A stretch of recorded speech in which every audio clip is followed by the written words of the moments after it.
my god, what the hell did Gabriel just do? My name is Maze. Well, I know one person that wouldn't be happy about that.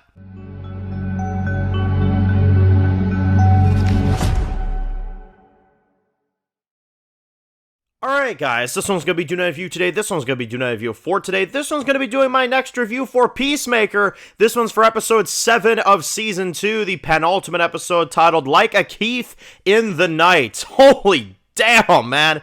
For a 30-minute episode, they packed a lot of shit in this. I mean, seriously. This is one of my favorite episodes of Peacemaker, and without a doubt, my favorite episode this season. This episode was insane.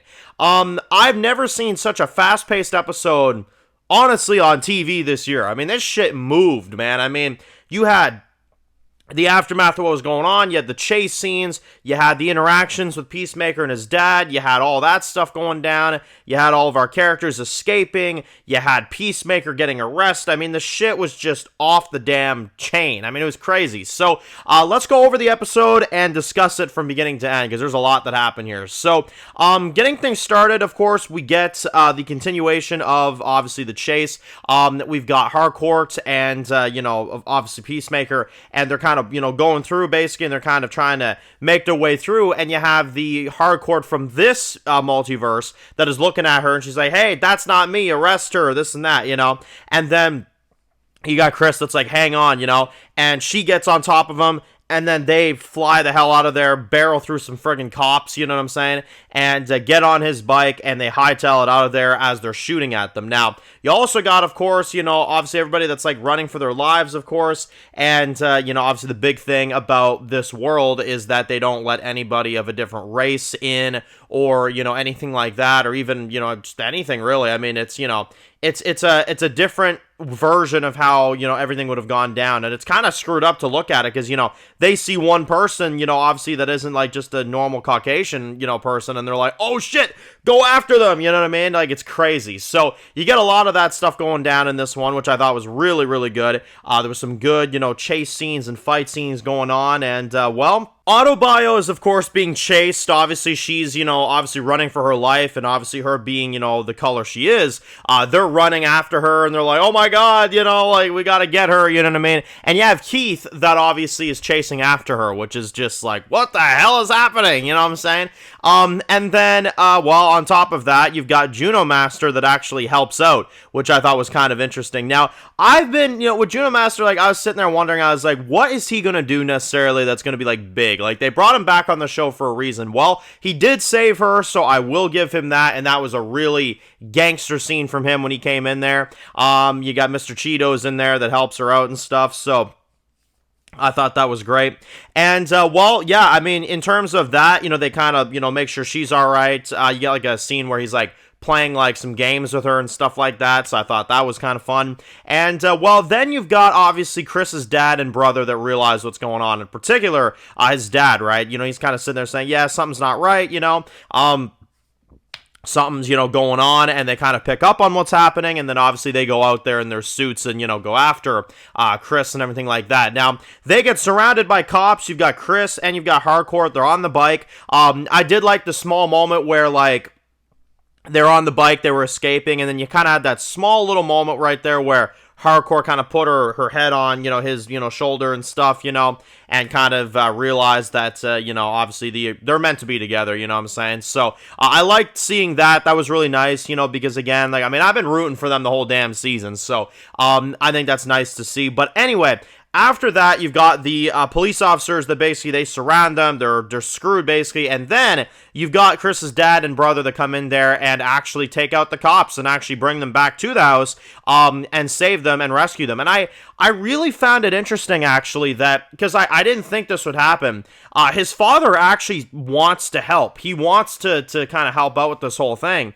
but he's just trying to understand what the hell is going on. So they basically tell them what's happening. They basically tell them that, they're from another dimension, and that this is a multiverse situation, and that's where they come from, and they're actually understanding of it, and they want to help them out, you know what I mean, but you got Keith that kind of gets upset when he finds out what Chris did, obviously, beforehand, so he's kind of upset with that whole thing, and then you've got, obviously, his brother, that is, kind of going at him, but then the dad's trying to kind of keep the peace, and I was kind of wondering, I was like, what is going to happen here, like, something tragic has to happen, and well, unfortunately, that's exactly what went down. But not before the cops showed up at the house, and you literally had a moment where, he answers the door and he's like, hey, yeah, no, nothing here, Chris, yeah, my son, yeah, he's not here, yeah, nothing here, nothing to see here, and he actually told him to walk away, and he's like, yeah, well, you wouldn't mind if we at least took a look around, and he looked at him and he's like, well, if you don't have a warrant, I'm going to ask you to get the fuck off my property,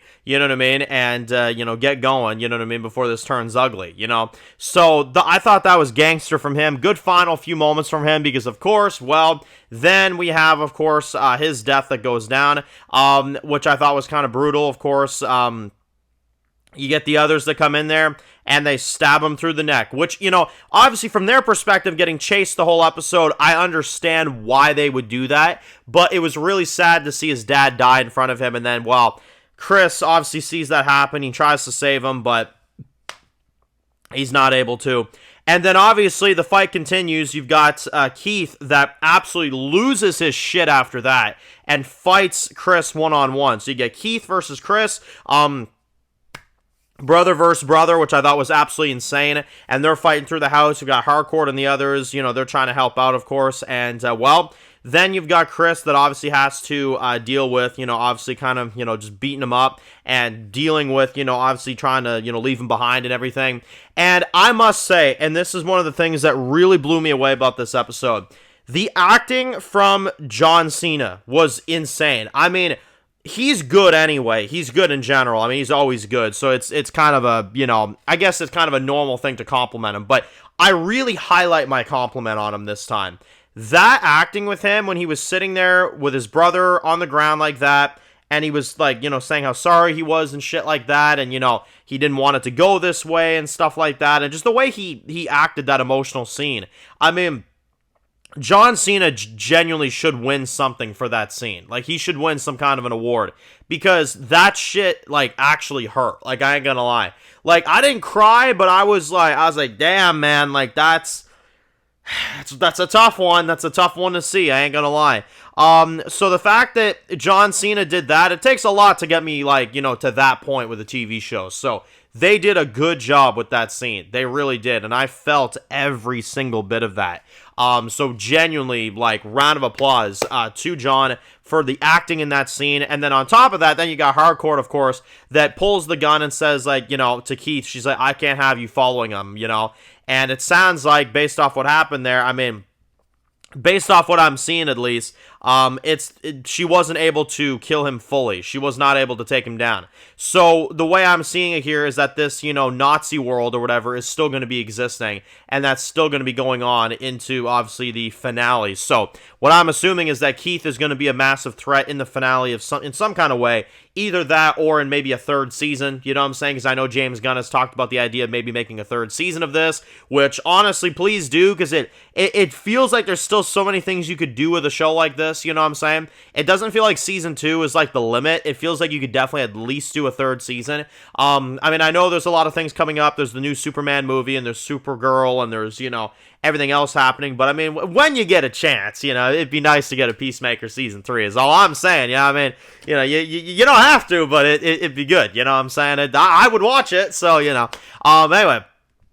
You get him back in the real world. Everybody's back in the real world. And basically, you have him. He goes up to the cops, and he turns himself in. Voluntarily so. You know what I'm saying? And then they lock him up in the back of the car. And Chris goes to jail and does that for everybody else, which I thought was just a massively selfless move from him, and I really enjoyed seeing that from him. And I mean, it's why we love Chris, man. I mean, they said it earlier in the episode. It's like, seriously, like, yeah, he might be a little dumb, but it's like he's the greatest friend you could ever ask for. You know what I'm saying? Like, if you're his best friend, he will do anything for you.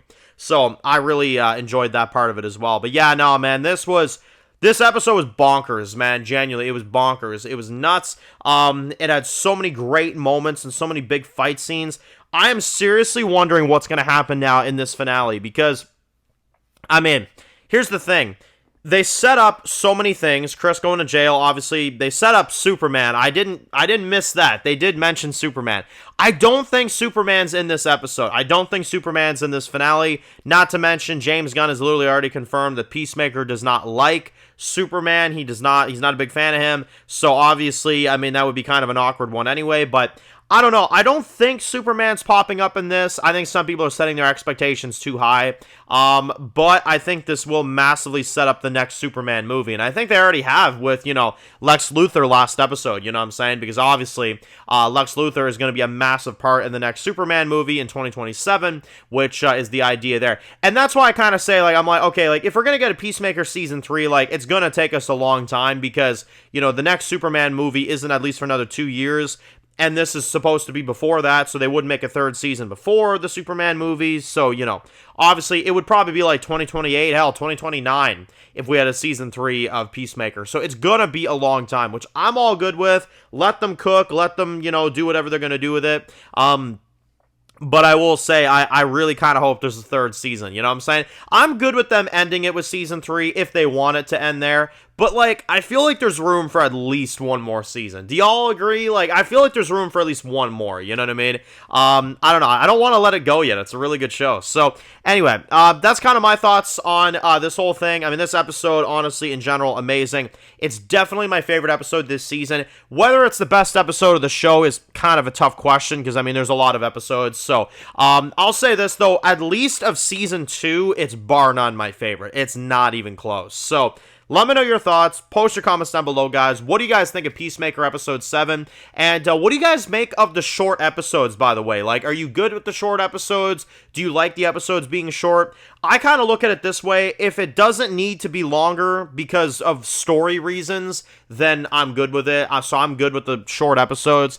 But I know some people are frustrated with it. I'm good with it because, like I said, to me, whatever the story needs is what you should give, you know what I mean? You should never make an episode longer just to draw it out, you know what I mean? I watch a lot of shows that do that, and I'm sitting there sometimes checking my watch being like, do we need this scene, you know what I mean? Peacemaker, I never do that, and that's a sign of a good show, you know what I'm saying? Great show, So, and it's probably because the episodes are short, you know what I'm saying? So, I get it, really, I truly do. But anyway, if you're new to the channel, guys, and you enjoy videos like this, make sure to click subscribe button so you don't miss any of the videos. Make sure to follow me on Dan's Reviews Official on Instagram, guys. And, of course, I'll see you guys really soon for more videos very soon. Enjoy the rest of the day, guys, and peace out. Born in the dark alleys, city of concrete. Dan's reviews blowing up, never taste defeat. Walking Dead dissected every plot twist beat. World gone mad, TV junkies hit a treat. Typing up scripts, marathon through the night. His opinions hit harder than a street fight scene. Every episode, brain sharper than a knife. He's the beacon of critique, shedding TV light.